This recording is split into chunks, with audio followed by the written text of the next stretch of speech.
Welcome back, everybody. You are in time for What's Hot. This is where we talk about the stories that have everybody talking. We are joined today by Susie Falk from the Falk Group Public Relations. Jeff Wagner back with us. Sheriff David Clark is calling out those who campaigned against him during the primary election. Clark is specifically calling out County Executive Chris Abele on public safety and budget issues. It's no secret Abele wanted and supported Clark's opponent, Chris Mays, for sheriff.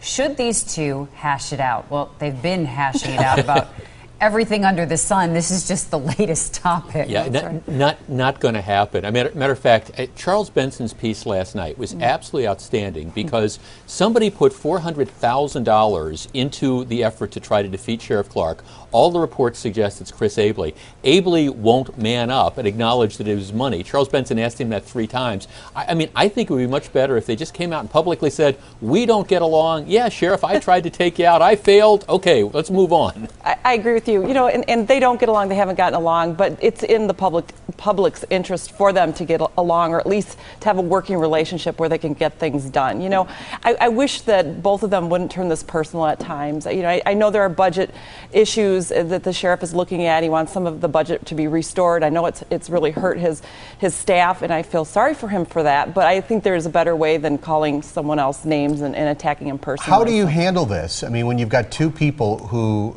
clearly do not like each other, the sheriff accusing the county executive of having penis envy at one point. You can say that on TV. How can you have a productive working relationship with that person? Well, and as a practical matter, it's not going to change because I mean, here you have, I think it's very clear, Chris Abele spent a lot of money to try to take David Clark out. He failed. Somebody was telling me, okay, now maybe it's going to be like, you know, Morning in America, and they're all going to sing Kumbaya together.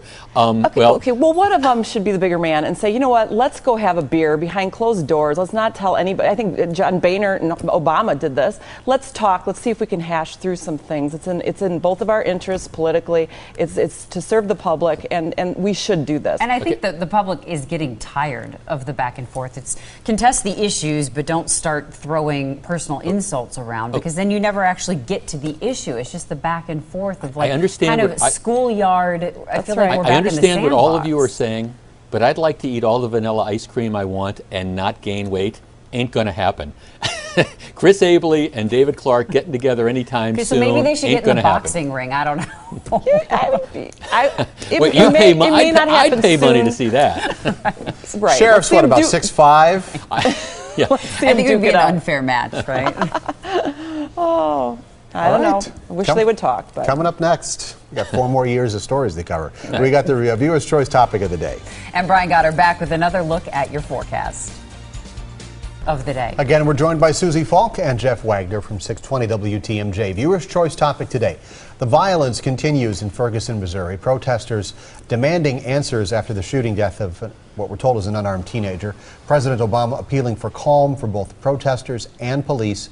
Should the president be involved in this? You know, I'm glad he's talking now. It's a good thing. You know what? This goes back to the Bush administration. I think the president has, as commander-in-chief, a role in this.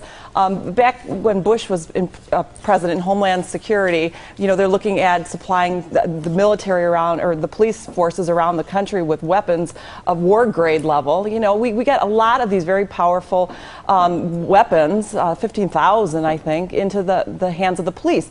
And this is a very big problem because you have what appears to me to be sort of a military state happening. These guys are wearing camouflage for what reason I don't know.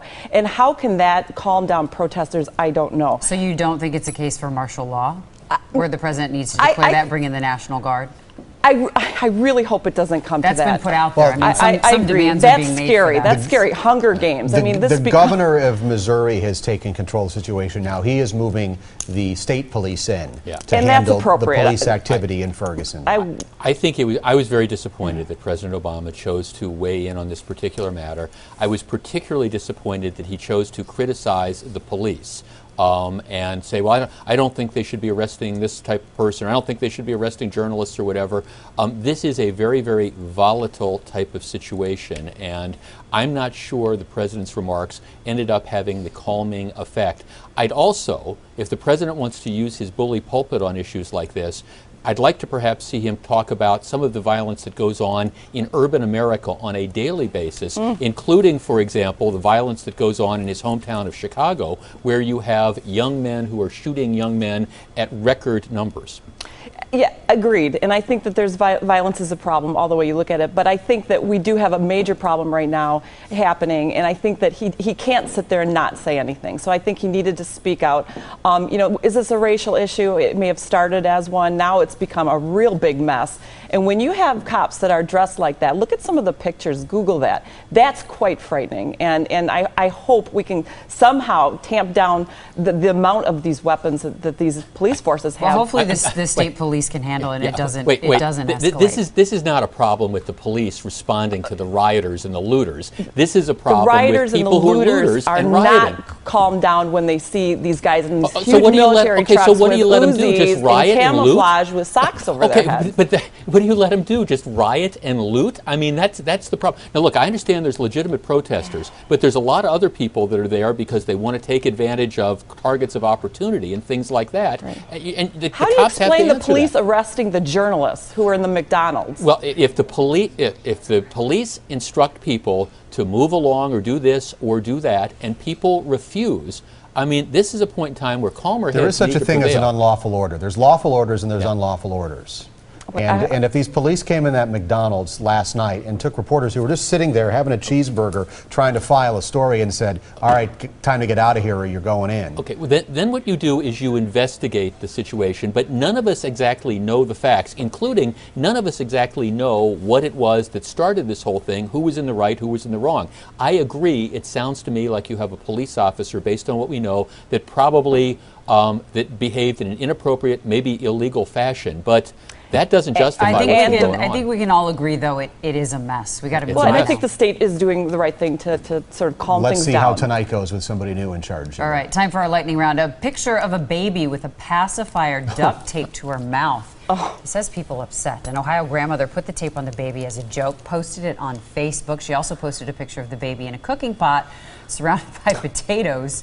Your thoughts? Well, my grandmother actually taped my aunt's ears to her head because she thought it stuck out. Because the ears stuck out a little bit? Yeah, but you know what? She wasn't posting those pictures on No, Facebook. because they weren't even computers back then. Right. Welcome to social media. Yeah. Welcome to social media. You know, the grandmother apologized for having done it. You know, she made a mistake.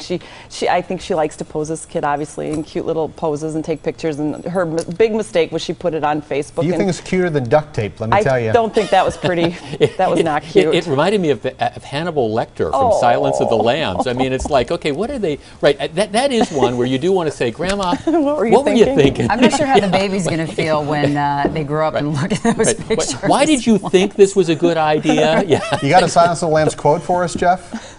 I cooked him with fava beans and a good Chianti. Yeah. Chianti. It puts the lotion on its skin or else it gets the hose again. That movie still. The What's Hot discussion continues online. Find it at tmj4.com/hot.